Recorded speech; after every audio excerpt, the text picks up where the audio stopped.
Hi friends, આજના mini બ્લોકમાં તમારા બધાનું સ્વાગત છે. આજે અમારે બનાવવાની હતી રીલ, પણ આજે અમારા એક ભાઈ શ્રી કાનજીભાઈ કોમેડી વાળા ઈ છે ને આજે બાપા સીતારામના દર્શન કરવા ગયા બગદાણા સેવા કરવા. એટલે આજે અમે રીલ શૂટ નથી કરવાના. આજે અમે ખાલી આ બ્લોગ જ એક બનાવવાના છે. કેમ કે ઈ હોય તો અમે બે બ્લોગ પણ બનાવીએ અને રીલ પણ બનાવીએ અને કોમેડી વિડીયો પણ બનાવીએ. પણ અમારે આજે છે ને કાનજીભાઈ છે ઈ આજે બાપાના દર્શન કરવા ગયા અને બાપાને દુઆ કરવા ગયા કે અમારું સોશિયલ મીડિયામાં હાલી જાય.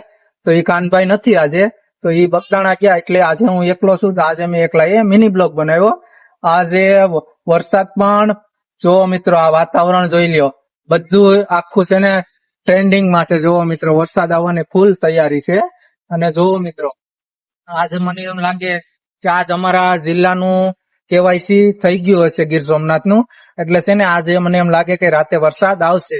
કાલ મેં એક વિડીયો પણ અપલોડ કર્યો છો ડાયરેક્ટ પ્રભુ હારે વાત કરીને કે પ્રભુ અમારા જિલ્લાનું કેવાયસી કાલે તો કરી જ નાખો. કેમ કે અમારા ખેડૂત મિત્રો, અમારા ગામજનો, આજુબાજુના ગામડાના લોકો બધા વરસાદની વાટ જોવે છે. ગીર સોમનાથ જિલ્લામાં બધા વરસાદની વાટ જોવે છે. એટલે તમે છે ને, મેં પ્રભુને ફોનમાં એમ જ કીધું કે પ્રભુ અમારા જિલ્લાનું, ગીર સોમનાથ જિલ્લાનું કેવાયસી તમે કરી નાખજો એટલે અમારા જિલ્લામાં છે ને ફૂલ વરસાદ આવે. તો મને પ્રભુએ એમ કીધું કે હજી તમારા જિલ્લાનું કેવાયસી થયું નથી, હજી પેન્ડિંગમાં છે. એટલે તમારા જિલ્લાનું કેવાયસી થઈ જાય એટલે વરસાદ આપોઆપ આવી જાય.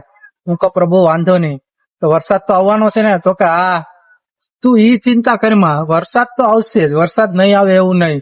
કેમ કે જો શિયાળો આવે, પછી ઉનાળો આવે ને ચોમાસું પણ આવે.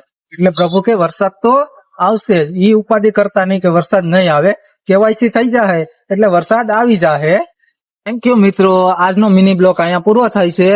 જય ગાંડીગીર.